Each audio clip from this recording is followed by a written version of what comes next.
All right, guys, you've got to hear this story. I don't think I've ever heard nor read a story like this one. I don't think I've ever heard this. But an entire police department in Southport, North Carolina, is put on paid administrative leave after the arrest of the department's lieutenant and chief, according to WECT Channel 6 News.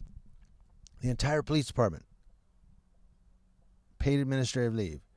The lieutenant and chief were arrested Thursday, July 26th, for allegedly moonlighting as truck drivers while officially on the clock as police officers.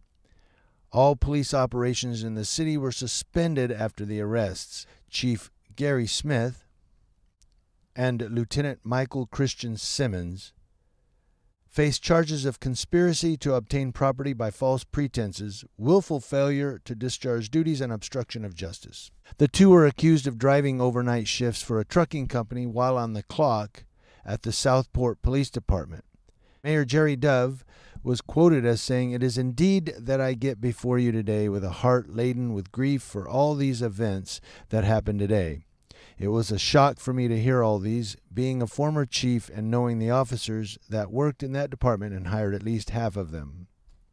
The mayor and the city's board of aldermen request the Brunswick County Sheriff's Office to lead law enforcement in Southport, North Carolina, until further notice. So there you have it, an entire police department on a paid administrative leave pending an investigation of the chief and the lieutenant. I wonder if they're all involved. Like, how many of these guys were moonlighting, or did they just, since the chief and lieutenant are being charged, they don't have anybody to lead the police department?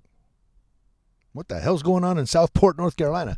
But it sounds like the Brunswick Sheriff's Department, if they accept the request, may take over police operations in Southport, North Carolina. But if they don't, or until they do, what the hell's going on?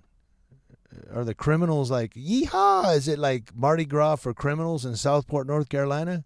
Anybody in North Carolina can comment on this story for me? Anybody in Southport can comment on this story for me, please? News Now Ukaipa. I'm keeping you guys really informed.